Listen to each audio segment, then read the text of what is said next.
Vamos a empezar esta cuarta parte sobre el tema del Espíritu Santo y como siempre lo vamos a hacer con una oración. Padre nuestro que estás en los cielos, te damos gracias por la oportunidad que nos das de poder seguir investigando en tu palabra, especialmente hoy en este apartado tan delicado como son los escritos del Espíritu de Profecía a través de la hermana White. Te queremos pedir que nos ayudes a extraer todas las conclusiones que aparecen en los textos, que nos ayudes a no sesgar los textos, a buscar en profundidad tu doctrina, tu palabra, tu sana doctrina, Señor, para nosotros. Te queremos pedir que nos ayudes en nuestra comprensión, que nos des toda la sinceridad que vamos a necesitar ante este tema, para ser valientes y adoptar la posición correcta. Bendícenos, por favor. En el nombre de Jesús te lo pedimos todo. Amén. Bien, en esta cuarta parte, precisamente lo que vamos a hacer es mostrar las citas de Ellen White, del Espíritu de Profecía, en las cuales ella se refiere al Espíritu Santo. No me he querido conformar en mostraros tan solo las frases específicas dentro de un libro que se refiera al tema que estamos tratando. Alguna vez lo he hecho por necesidad, pero siempre que he podido, veréis que además ampliaremos la lectura en otras páginas donde aparece la frase que nos interesa para ver a qué se está refiriendo. Esto es sumamente necesario hacerlo, porque, sabéis, las personas que no creen en el Espíritu Santo como la tercera persona de la divinidad utilizan ciertas partes de esos escritos donde aparece la otra frase que teóricamente contradice a lo que ellos creen, y ellos lo explican en modo distinto la frase que creen que allí se está refiriendo a otra cosa. Por tanto, será bueno hacer un análisis exhaustivo de los textos, no cogiendo las cosas parcialmente, ni por interés, sino viendo lo que realmente pone el texto.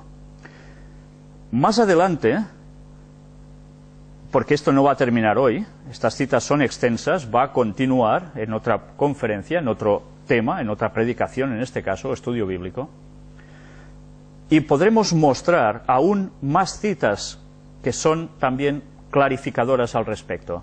Vamos a intentar englobar todas las citas que al menos yo he podido encontrar para que la cosa quede extremadamente clara ya de una vez bajo la luz de los escritos de Ellen White. Entonces, solo nos va a quedar el planteamiento de decir, ¿acepto esos textos o no los acepto? ¿Creo que es inspirada por Dios en eso o no? Porque si no creeremos eso, deberemos coger los libros de Ellen White y quemarlos, tal como hizo un personaje que muchos ya conocéis. No queda alternativa. O lo abrazamos lo que dice, o lo rechazamos frontalmente para siempre jamás. ¿Entendéis? Hemos de ser contundentes y valientes con la determinación que vamos a tomar.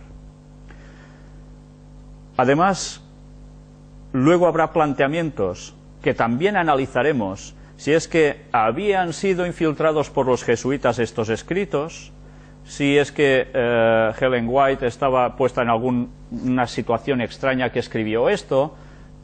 Mostraremos también los originales de estos textos en inglés, fotografiados. Evidentemente no va a ser hoy, pero daremos prueba detrás de prueba. Veremos si por historia todo esto puede ser cierto o ha sido manipulado.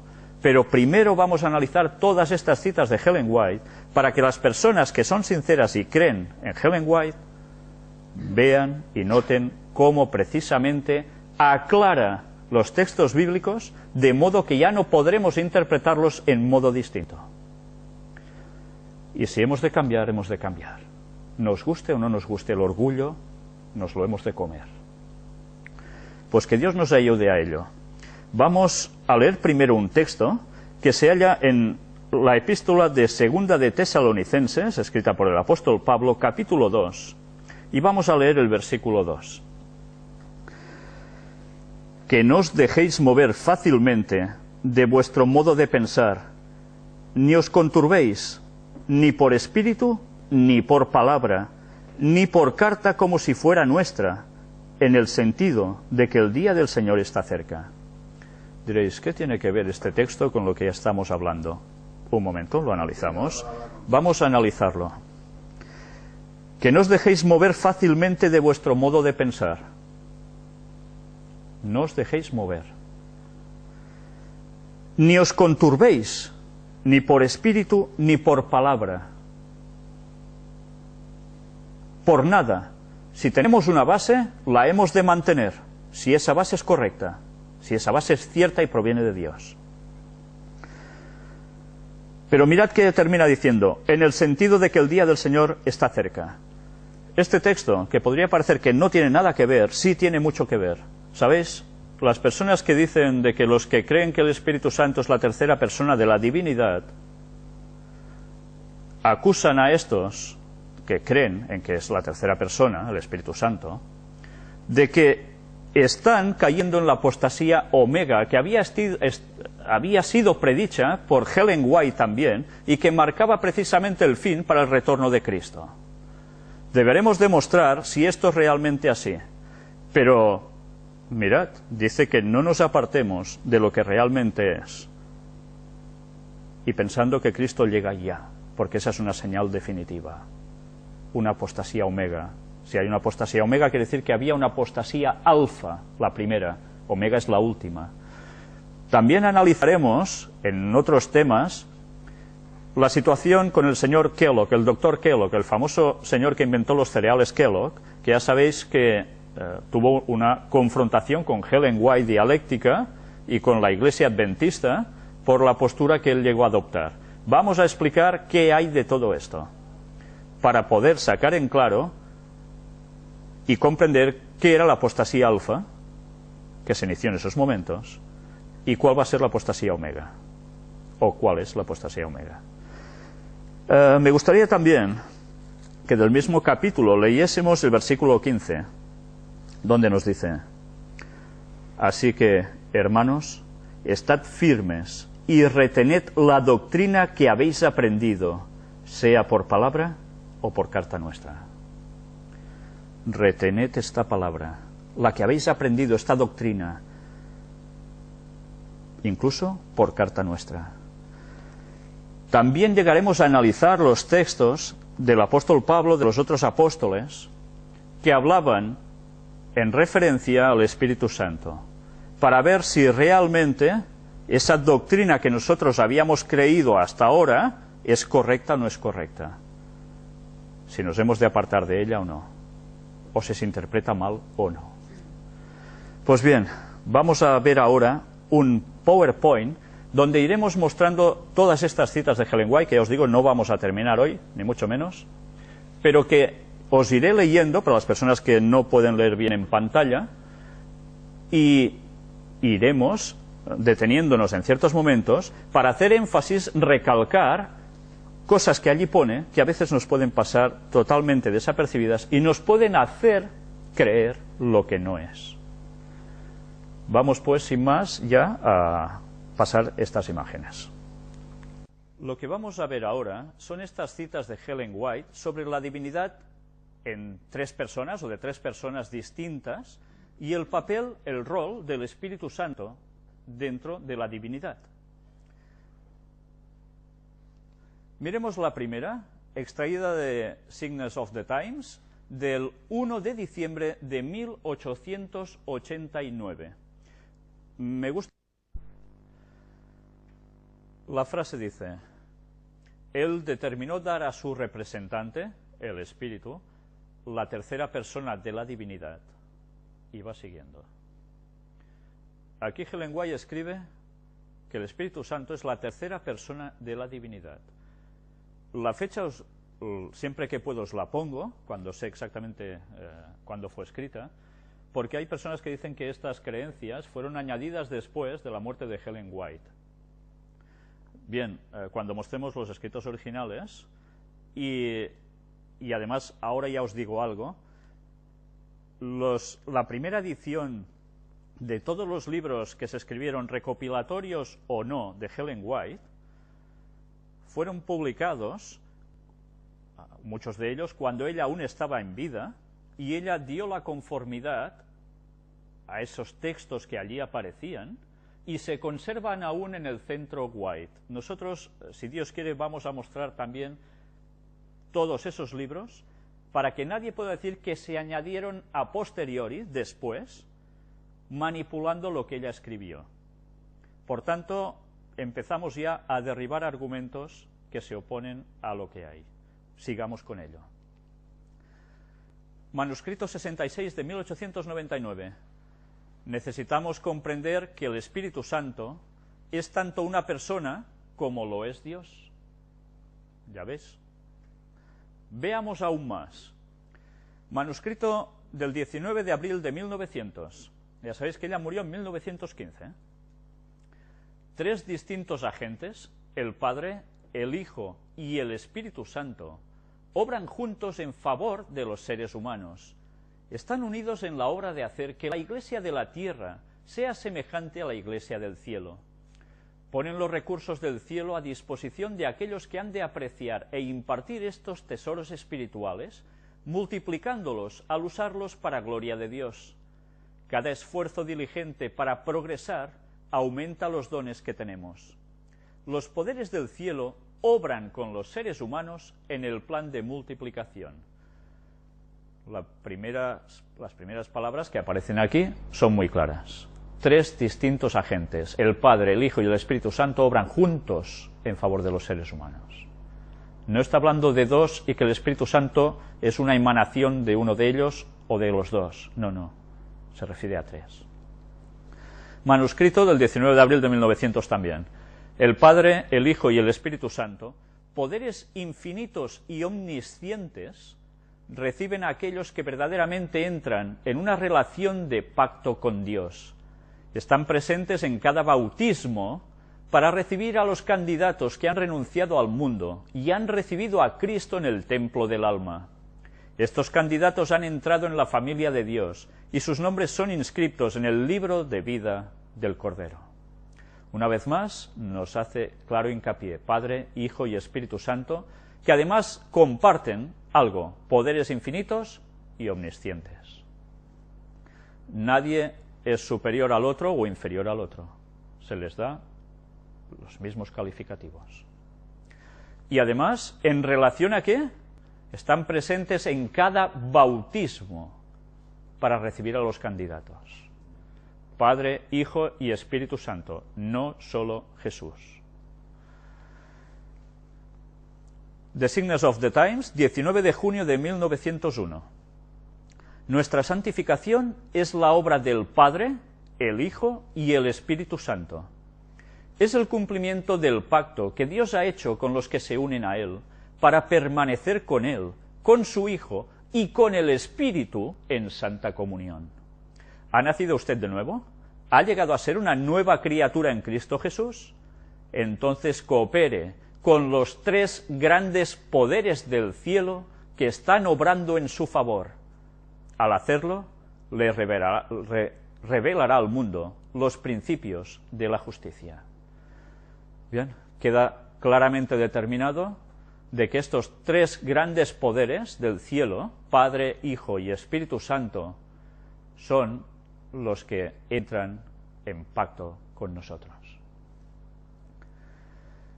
También The Signs of the Times, del 12 de febrero de 1902, nos dice: cuando usted abiertamente renuncia al pecado y a Satanás, los 3 grandes poderes del cielo se comprometen a ayudarlo para que usted sea un vencedor.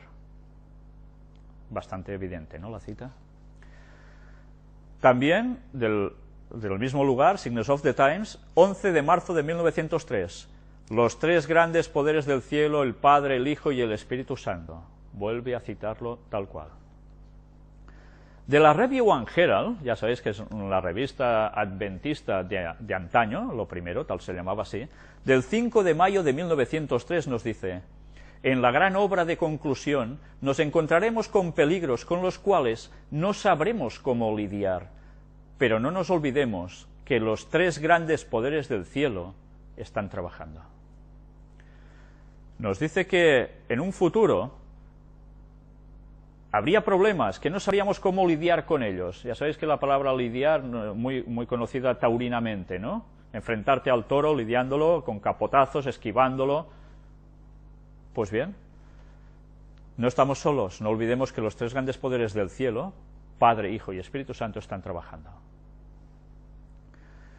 Y esto me debería hacer pensar a mí, y creo que a todo el mundo, qué tipo de peligros se estaba refiriendo ella que debería enfrentar el pueblo de Dios en los últimos tiempos.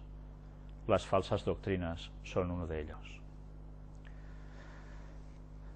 The Southern Watchman, el Atalaya del Sur, 23 de febrero de 1904, página 122, nos dice: los que proclaman el mensaje del tercer ángel deben revestirse de toda la armadura de Dios, a fin de resistir valientemente en su puesto, frente a la detracción y la falsedad, librando la buena batalla de la fe, resistiendo al enemigo con la expresión, escrito está.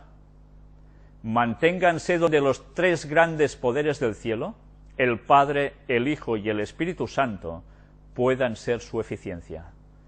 Estos poderes obran con el que se entrega sin reservas a Dios.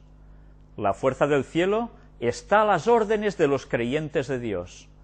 El hombre que hace de Dios su confianza está protegido por un muro inexpugnable. Hacer de Dios su confianza, Padre, Hijo y Espíritu Santo, Dios. Esto nos ayudará a resistir valientemente en nuestro puesto frente a la detracción y la falsedad con un escrito está. ¿Entendemos ahora lo clara que es Ellen White cuando habla y cómo el escrito está es lo que es? No queremos o no queramos interpretar lo que no es en los textos bíblicos para ponerlo en sintonía con lo que queremos creer. Hemos de leer realmente su verdadero significado en todo.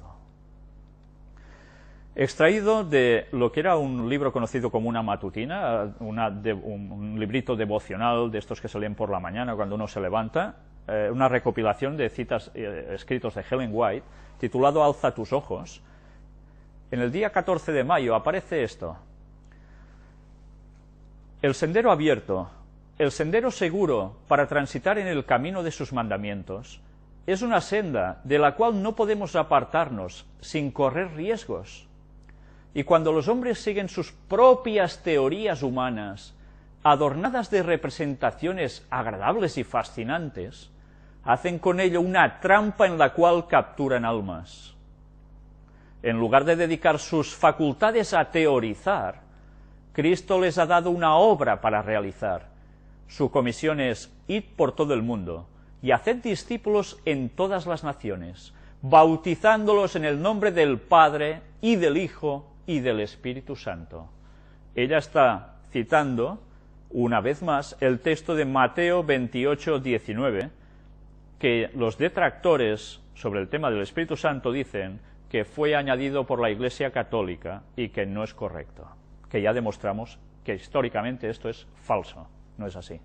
Este texto existe desde su inicio.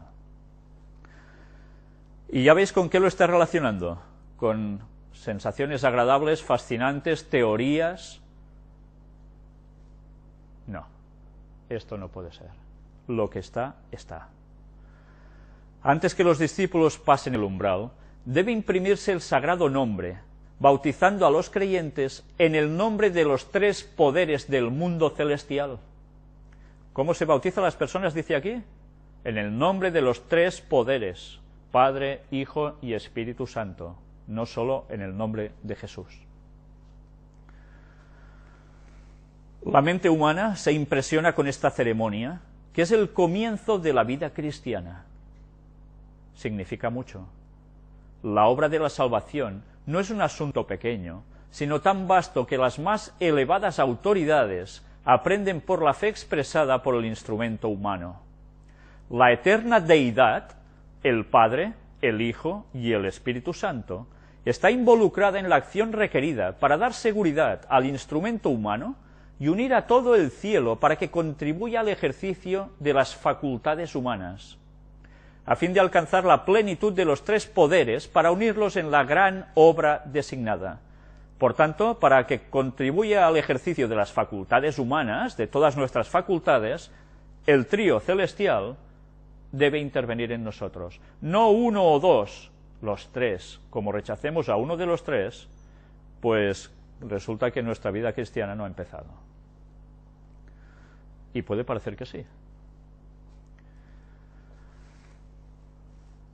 Uniendo los poderes celestiales con los humanos, los hombres pueden llegar a ser, por medio de la eficacia celestial, partícipes de la naturaleza divina y obreros juntamente con Cristo. Entonces es cuando participamos de esa divinidad. Quiero destacar algo. ¿Os habéis dado cuenta que Ellen White no utiliza la palabra Trinidad? Siempre habla de deidad, divinidad, deidad, divinidad. No utiliza Trinidad. ¿Por qué? Quiere decir lo mismo, ¿no? En principio.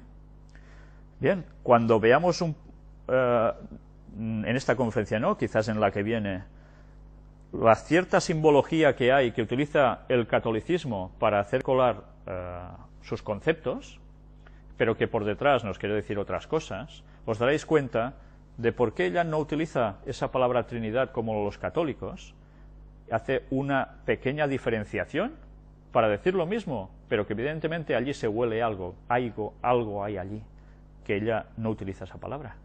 Pero bien, vamos a seguir viendo. Las capacidades del hombre pueden multiplicarse mediante la conexión de los instrumentos humanos con los divinos. Unidas con los poderes celestiales, las capacidades humanas aumentan de acuerdo con la fe que obra por el amor y purifica, santifica y ennoblece al hombre entero. Manuscrito 45 del 14 de mayo de 1904. ¿Ya ves? Ella estaba viva, ella escribió esto, y esto se publicó. Sigamos viendo más. Antes he dicho que para empezar a ser cristiano, el bautismo tiene que ser de Padre, Hijo y Espíritu Santo. Entonces las personas que se bautizan solo en el nombre de Jesús y ya está, ¿empiezan su cristianismo? Ya vimos que en el nombre de Jesús implica Yahshua, Jehová salva, los tres participan de lo mismo. Pero ciertamente nosotros tenemos claramente designada la forma bautismal de Padre, Hijo y Espíritu Santo. No quiero decir que las personas que han creído de verdad, de corazón, en ese concepto, se han bautizado y no son cristianas. Ellos quieren serlo, pero deben conocer aún más de la verdad, porque si no están cayendo en un error que les llevará más errores seguramente. Iremos viendo eso aún más. Signs of the Times, 10 de mayo de 1905. Manténganse donde los tres grandes poderes del cielo, el Padre, el Hijo y el Espíritu Santo, puedan ser vuestra eficiencia. Una vez más, nos hemos de mantener allí. Review and Herald, 17 de mayo de 1906. El Padre, el Hijo y el Espíritu Santo están comprometidos a cooperar con los santificados instrumentos humanos. Los tres están comprometidos. Review and Herald, 2 de mayo de 1912. La divinidad estaba conmovida de piedad por la raza, y el Padre, el Hijo y el Espíritu Santo se dieron a sí mismos para llevar a cabo el plan de la redención. Los tres se comprometieron, se conmovieron, la divinidad de tres se conmovió ante los problemas de nuestra raza. ¿Y qué hicieron? Llevar a cabo el plan de la redención dándose a sí mismos. Cada uno iba a cumplir un rol, una función. Entre los tres iban a hacer posible la salvación del ser humano. En Testimonios, tomo 6, página 99, nos dice: el hecho de que haya sido bautizado en el nombre del Padre, del Hijo y del Espíritu Santo es una seguridad de que así usted pide su ayuda, estos poderes le ayudarán en cada emergencia. Mirad si es importante ser bautizados en el nombre del Padre, del Hijo y del Espíritu Santo, creyendo en los tres. Extracción del deseado de todas las gentes. Página 143 nos dice, empecemos a leer por arriba.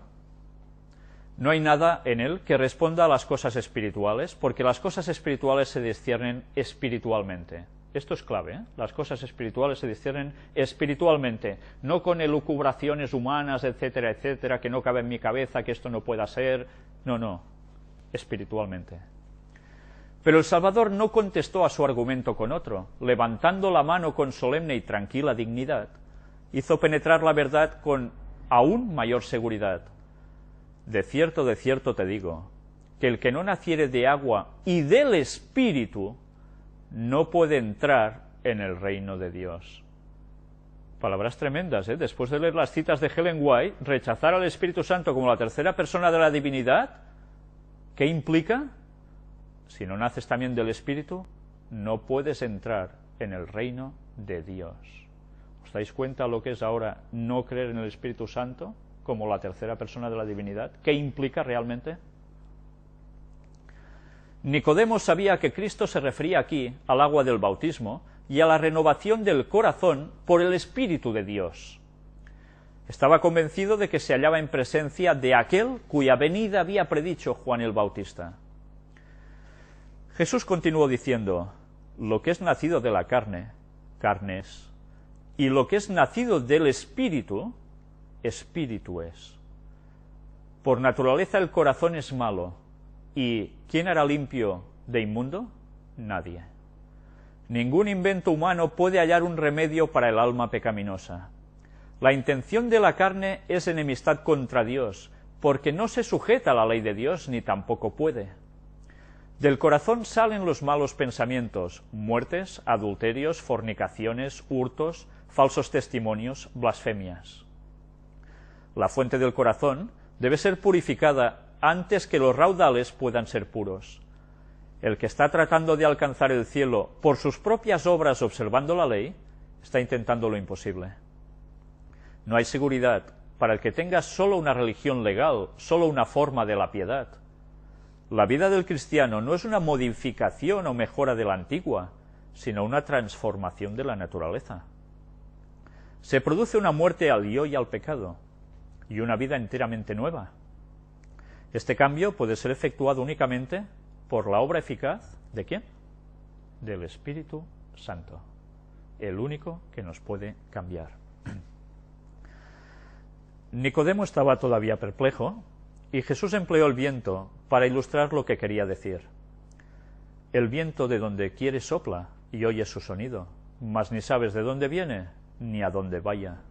Así es todo aquel que es nacido del Espíritu. Se oye el viento entre las ramas de los árboles, por el susurro que producen las hojas y las flores. Sin embargo, es invisible, y nadie sabe de dónde viene ni a dónde va. Así sucede con la obra del Espíritu Santo en el corazón. Es tan inexplicable como los movimientos del viento. Y además, ¿qué es? Invisible. Es invisible. Jesús no está hablando solo de una mera metáfora. Está hablando, recordemos lo que tantas veces remarco, literalidad del texto. Literalidad del texto. Ahora entendemos el qué es el Espíritu Santo, o cómo es, invisible. Puede ser que una persona no pueda decir exactamente la ocasión ni el lugar en que se convirtió, ni distinguir todas las circunstancias de su conversión, pero esto no significa que no se haya convertido. Mediante un agente tan invisible como el viento, Cristo obra constantemente en el corazón, mediante un agente tan invisible. Una vez más, ¿verdad? Poco a poco, tal vez inconscientemente para quien las recibe, se hacen impresiones que tienden a atraer el alma a Cristo. Dichas impresiones pueden ser recibidas meditando en Él, leyendo las Escrituras u oyendo la palabra del predicador viviente. Repentinamente, al presentar el Espíritu un llamamiento más directo, el alma se entrega gozosamente a Jesús. El Espíritu hace el llamamiento y la persona se entrega gozosamente a Jesús. Por tanto, no es Jesús que llama directamente para que gozosamente nos entreguemos a Él, es el Espíritu. Muchos llaman a esto conversión repentina, pero es el resultado de una larga intercesión del Espíritu de Dios. Es una obra paciente y larga. Aunque el viento mismo es invisible, produce efectos que se ven y sienten. Así también la obra del Espíritu en el alma se revelará en toda acción de quien haya sentido su poder salvador. Cuando el Espíritu de Dios se posesiona del corazón, transforma la vida. ¿En qué consiste una vida transformada? En un cambio de carácter, ¿no? Básicamente un cambio de carácter que te va a provocar cambiar la vida en general. Mirad si es importante adecuar el carácter tal como Dios quiere. Y eso es una manifestación del Espíritu de Dios en nosotros, del Espíritu Santo. Sigue diciendo, los pensamientos pecaminosos son puestos a un lado, las malas acciones son abandonadas, el amor, la humildad y la paz reemplazan a la ira, la envidia y las contenciones. No buscar polémica y liarla y venga y con malas palabras y de mal modo. No, este no es el carácter cristiano. Quien crea en Dios, en la divinidad, debe tener un carácter en consonancia a lo que cree. Y el Espíritu Santo tiene que hacer ese cambio en él. Si esto se manifiesta en nosotros, tenemos un grave problema con el Espíritu Santo. La alegría reemplaza la tristeza, y el rostro refleja la luz del cielo. Nadie ve la mano que alza la carga, ni contempla la luz que desciende de los atrios celestiales. La bendición viene cuando por la fe el alma se entrega a Dios. Entonces, ese poder que ningún ojo humano puede ver, crea un nuevo ser a la imagen de Dios. Es imposible para las mentes finitas comprender la obra de la redención. Su misterio supera al conocimiento humano. Sin embargo, el que pasa de muerte a vida comprende que es una realidad divina. Podemos conocer aquí por experiencia personal el comienzo de la redención. Sus resultados alcanzan hasta las edades eternas. Mientras Jesús estaba hablando, algunos rayos de la verdad penetraron en la mente del príncipe. La suavizadora y subyugadora influencia del Espíritu Santo impresionó su corazón. ¿Quién estaba impresionando mientras Jesús hablaba? ¿A Nicodemo? El Espíritu Santo. Sin embargo, él no comprendía plenamente las palabras del Salvador. No le impresionaba tanto la necesidad del nuevo nacimiento como la manera en que se verificaba. Dijo con admiración, ¿cómo puede hacerse esto? Vamos a ver aquí también qué nos dice. No es mediante controversias y discusiones cómo se ilumina el alma, entrando en discusiones, contiendas, así vamos a sacar la gran verdad. No, así no se ilumina el alma de nadie. Debemos mirar y vivir. Nicodemo recibió la lección y se la llevó consigo. Escudriñó las Escrituras de una manera nueva, no para discutir una teoría, sino para recibir vida para el alma. Empezó a ver el reino de los cielos cuando se sometió a la dirección del Espíritu Santo. Allí, cuando te sometes al Espíritu Santo, a esa dirección, empiezas a ver el reino de los cielos. Hay hoy día miles que necesitan aprender la misma verdad que fue enseñada a Nicodemo por la serpiente levantada. Confían en que su obediencia a la ley de Dios los recomienda a su favor. Cuando se los invita a mirar a Jesús y a creer que Él los salva únicamente por su gracia, exclaman, ¿cómo puede esto hacerse? Como Nicodemo, debemos estar dispuestos a entrar en la vida de la misma manera que el primero de los pecadores. Fuera de Cristo no hay otro nombre debajo del cielo dado a los hombres en que podamos ser salvos. Por la fe recibimos la gracia de Dios, pero la fe no es nuestro Salvador. No nos gana nada. Es la mano por la cual nos asimos de Cristo y nos apropiamos sus méritos, el remedio por el pecado. Y ni siquiera podemos arrepentirnos sin la ayuda del Espíritu de Dios. Él es el que nos da el arrepentimiento. La Escritura dice de Cristo, a este ha dado Dios, ensalzado con su diestra por príncipe, a Dios ensalzado con su diestra por príncipe y salvador, para dar a Israel arrepentimiento y remisión de pecados. El arrepentimiento proviene de Cristo tan ciertamente como el perdón.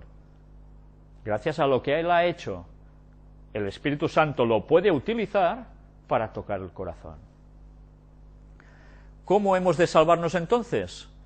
Como Moisés levantó la serpiente en el desierto, así también el Hijo del Hombre ha sido levantado, y todos los que han sido engañados y mordidos por la serpiente pueden mirar y vivir. He aquí el Cordero de Dios que quita el pecado del mundo. La luz que resplandece de la cruz revela el amor de Dios. Su amor nos atrae a Él. Si no resistimos esta atracción, seremos conducidos al pie de la cruz, arrepentidos por los pecados que crucificaron al Salvador. Entonces, el Espíritu de Dios produce por medio de la fe una nueva vida en el alma. Los pensamientos y los deseos se sujetan en obediencia a la voluntad de Cristo, porque el Espíritu Santo nos lleva a ello. En el capítulo 33 del mismo libro nos dice... ¿Cómo vamos de tiempo? ¿Vamos bien? Bueno. Precisamente antes de esto, Jesús había realizado por segunda vez el milagro de sanar a un hombre poseído, ciego y mudo, y los fariseos le habían reiterado la acusación: por el príncipe de los demonios echa fuera a los demonios. Cristo les dijo claramente que al atribuir la obra del Espíritu Santo a Satanás, se estaban separando de la fuente de bendición. Atención a esto, ¿eh? Si atribuimos obras de Dios a Satanás, se están apartando de la fuente de bendición. Si la obra del Espíritu Santo se atribuye a Satanás, mal vamos. Los que habían hablado contra Jesús mismo, sin discernir su carácter divino, podrían ser perdonados, porque podían ser inducidos por el Espíritu Santo a ver su error y arrepentirse. El Espíritu Santo es el que se lo iba a llevar al error y arrepentimiento. Cualquiera que sea el pecado, si el alma se arrepiente y cree, la culpa queda lavada en la sangre de Cristo. Pero el que rechaza la obra del Espíritu Santo se coloca donde el arrepentimiento y la fe no pueden alcanzarle.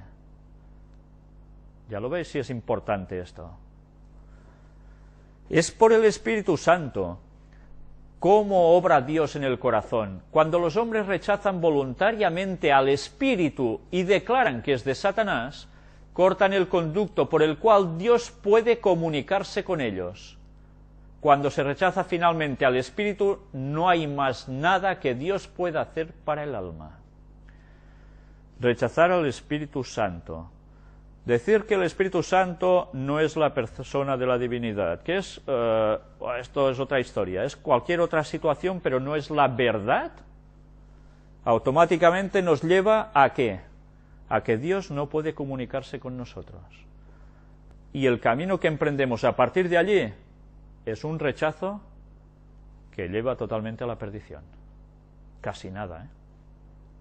Los fariseos a quienes Jesús dirigió esta amonestación no creían la acusación que presentaban contra él. No había uno solo de aquellos dignatarios que no se sintiese atraído hacia el Salvador, porque él tenía una personalidad que irradiaba que todo el mundo se quisiese acercar a él, incluso hasta sus enemigos, pero cuando se cerraban por banda, entonces reaccionaban pues haciéndole todo lo que le llegaron a hacer, ¿no? Cerraron la puerta al Espíritu Santo, claro. Habían oído en su propio corazón la voz del Espíritu que le declaraba el ungido de Israel y los instaba a confesarse sus discípulos. Era el Espíritu Santo el que les decía que era el ungido de Israel, Cristo, el Mesías. A la luz de su presencia habían comprendido su falta de santidad y habían anhelado una justicia que ellos no podían crear. Pero después de rechazarle, habría sido demasiado humillante recibirle como Mesías. Habiendo puesto los pies en la senda de la incredulidad, eran demasiado orgullosos para confesar su error. El orgullo, una vez más. Te puedes dar cuenta de que es la verdad. Por orgullo pisas la verdad y prefieres la mentira porque va bien a tus conceptos. y para no tener que confesar la verdad, procuraban con violencia desesperada rebatir la enseñanza del Salvador, con violencia desesperada, con argumentos como sea, rebatir lo que enseñaba el Salvador. La evidencia de su poder y misericordia los exasperaba. No podían impedir que el Salvador realizase milagros, no podían acallar su enseñanza, pero hacían cuanto estaba a su alcance para representarle mal y falsificar sus palabras. La historia no cambia, el ser humano siempre funciona igual. Sin embargo, el convincente Espíritu de Dios los seguía y tenían que crear muchas barreras para resistir su poder. Mirad si es bueno el Espíritu Santo que sigue, a pesar de que uno pone impedimentos, él va insistiendo, a ver si cedes.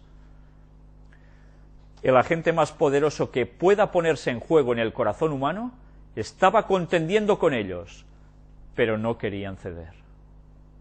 ¿No es Dios quien ciega los ojos de los hombres y endurece su corazón? Él les manda luz para corregir sus errores y conducirlos por sendas seguras. Es por el rechazamiento de esta luz cómo los ojos se ciegan y el corazón se endurece. Con frecuencia esto se realiza gradual y casi imperceptiblemente. Viene luz al alma por la palabra de Dios, por sus siervos, o por la intervención directa de su espíritu. Pero cuando un rayo de luz es despreciado, se produce un embotamiento parcial de las percepciones espirituales y se discierne menos claramente la segunda revelación de la luz. Interesante el proceso mental, ¿eh? Así aumentan las tinieblas hasta que anochecen el alma. Así había sucedido con estos dirigentes judíos. Estaban convencidos de que un poder divino acompañaba a Cristo, pero a fin de resistir a la verdad atribuyeron la obra del Espíritu Santo a Satanás. ¿Qué está sucediendo con las personas que dicen que el Espíritu Santo no es la tercera persona de la divinidad? Que atribuyen la creencia esta a Satanás a través de la Iglesia Católica que se infiltró en la Iglesia Adventista y esto lo colaron. Esto es mentira. Pues bien, el proceso sigue siendo el mismo. En la anterior conferencia mostramos de dónde surgía ese concepto que ha entrado en iglesias adventistas y ha destrozado a tantas personas de la verdad de la divinidad de tres. Vimos y demostramos cómo provenía del sector del espiritismo por esa falsa ciencia cristiana. Y ahora esa creencia ha entrado tan fuertemente que además a quien le queda arraigada dice que lo que dice, o quien dice que el Espíritu Santo es la tercera persona de la divinidad, está diciendo las cosas de Satanás. ¿Os dais cuenta de la relación de todo esto? Tremendo, ¿eh? Al hacer esto, prefirieron deliberadamente el engaño, se entregaron a Satanás y desde entonces fueron dominados por su poder. Meditad en esto, meditémoslo todos.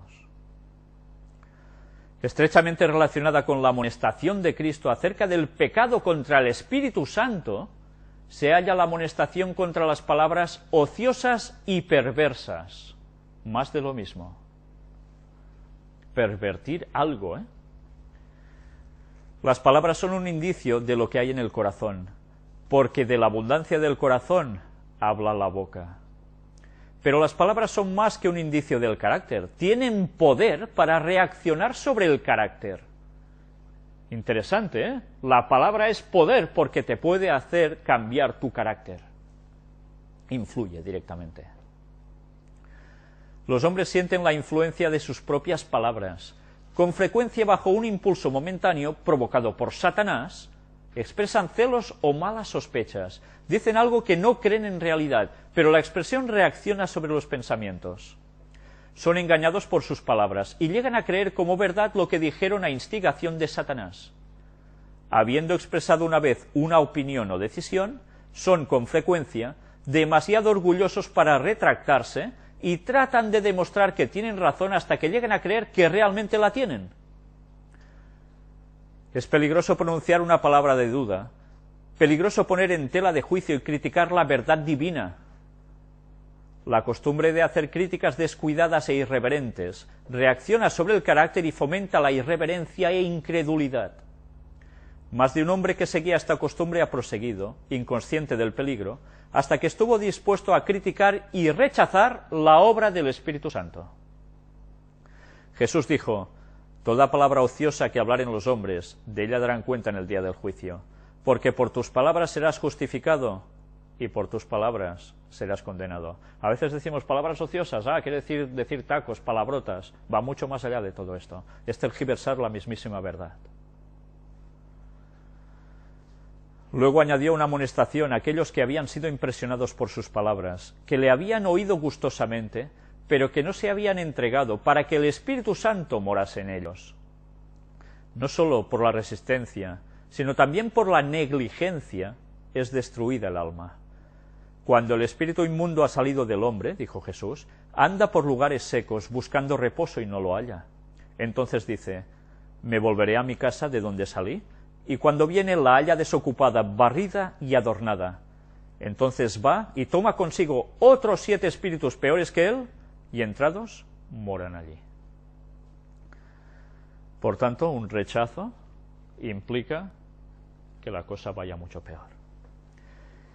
En los días de Cristo, como hoy, eran muchos los que parecían momentáneamente emancipados del dominio de Satanás. Por la gracia de Dios habían quedado libres de los malos espíritus que dominaran su alma. Se gozaban en el amor de Dios, pero como los oyentes representados en la parábola por el terreno pedregoso, no permanecían en su amor.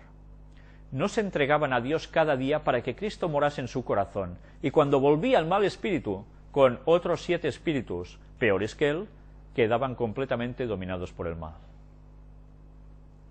Cuando el alma se entrega a Cristo, un nuevo poder se posesiona del nuevo corazón. Se realiza un cambio que ningún hombre puede realizar por su cuenta. Es una obra sobrenatural que introduce un elemento sobrenatural en la naturaleza humana.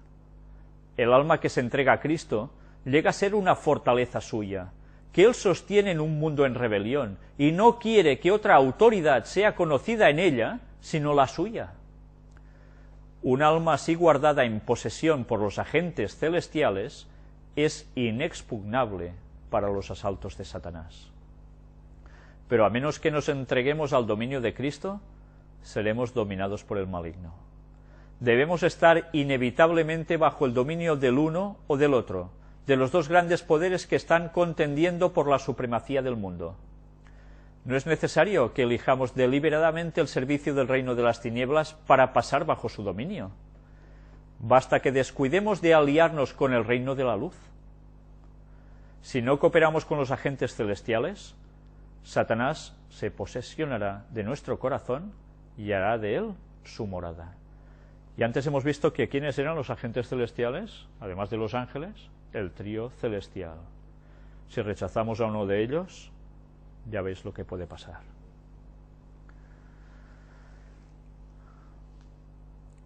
La única defensa contra el mal consiste en que Cristo more en el corazón por la fe en su justicia.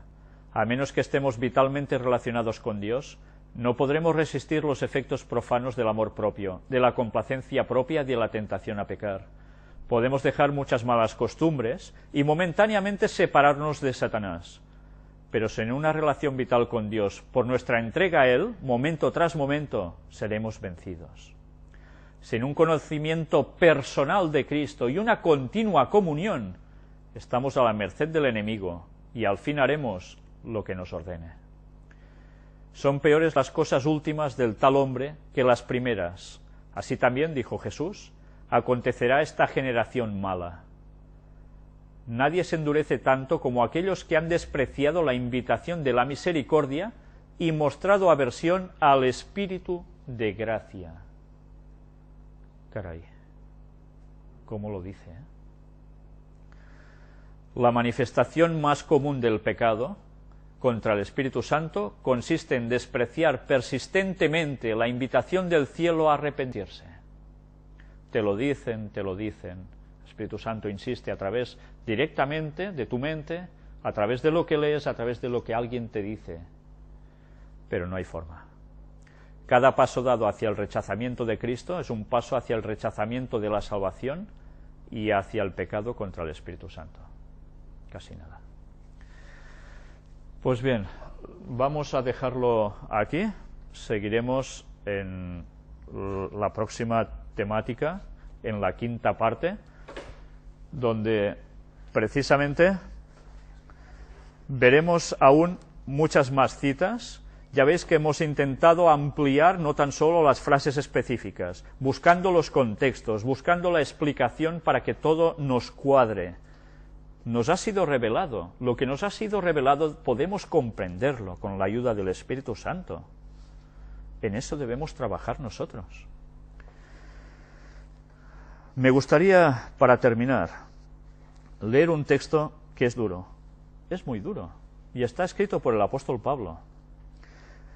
Pero, ¿sabéis? No podemos desechar nada de lo que aquí hay, por conveniencia, porque estamos advertidos. Segunda de Corintios, capítulo 10, versículos del 4 al 7 nos dice: porque las armas de nuestra milicia no son carnales, sino poderosas en Dios para la destrucción de fortalezas, derribando argumentos y toda altivez que se levanta contra el conocimiento de Dios, y llevando cautivo todo pensamiento a la obediencia a Cristo. Los argumentos que podemos utilizar nosotros con la palabra es para derribar los falsos argumentos, que además se levantan contra el conocimiento de Dios. O conocemos bien a Dios, la divinidad de tres, o cuidado, aquí hay un grave problema, y nosotros debemos derribar esos falsos argumentos. ¿Por qué? ¿Qué sucede? Hemos de llevar cautivo todo pensamiento a la obediencia a Cristo. Esa es la base. Y estando prontos para castigar toda desobediencia, cuando vuestra obediencia sea perfecta. ¿Qué quiere decir? ¿Que debemos ir a bofetadas con la gente que habla lo contrario? No. Pero nosotros debemos ser tajantes, inamovibles en la verdad. Y si sabemos que una cosa es verdad y estamos firmes, de allí no debemos movernos. Y debemos decir las cosas claras. Contundentemente, nos guste o no. Pero no se puede tolerar que la falsedad entre dentro del pueblo de Dios. Porque si no, ya sabemos lo que sucede. El pueblo se rompe. Mirad también lo que dice el versículo 7. Miráis las cosas según la apariencia. Si alguno está persuadido en sí mismo que es de Cristo, esto también piense por sí mismo, que como Él es de Cristo, así también nosotros somos de Cristo. Pero para ser de Cristo hace falta, si sabes la verdad, seguirla y apartarte de lo que no es correcto. Por tanto, debemos ser vigías. Los guaitas debemos ser. De dónde está la verdad y el error y denunciarlo, para que las personas no sigan cayendo en engaños. Y miremos también por nosotros mismos, que a veces podemos creer que estamos firmes y podemos caer. Que Dios nos ayude a todo ello, porque falta nos va a hacer. Y quiero deciros desde aquí, directamente, que todas las personas que ya sé que automáticamente cuando vean esto se me van a tirar encima por lo que aquí presento, que tengan paciencia, no les voy a responder, porque voy a responder a través de todo lo que voy a mostrar, que no son mis palabras, sino son las palabras de Dios a través del Espíritu de Profecía de Ellen White. Vamos a terminar con una oración.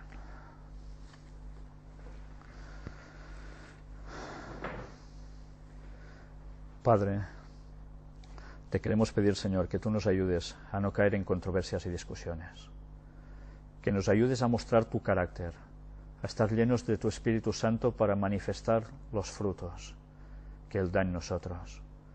Queremos ser como tú eres, Señor. Queremos seguirte de todo corazón. Y te queremos pedir que nos ayudes a buscar, a saber discernir en tu palabra, a lanzar fuera de nosotros los falsos conceptos que de un modo u otro podemos llegar a tener, y que nos afiancemos plenamente en la verdad, para estar firmes, no ser removidos, y vigilar los engaños de Satanás que tanto están afectando a tu pueblo. Bendícenos, Señor, ayúdanos, y que la colaboración de la divinidad con nosotros sea total, para seguir llevando personas al Evangelio para siempre más. Perdona nuestros pecados y llénanos del Espíritu Santo, por favor, y guíanos a toda la verdad. En el nombre de Jesús te lo pedimos todo. Amén.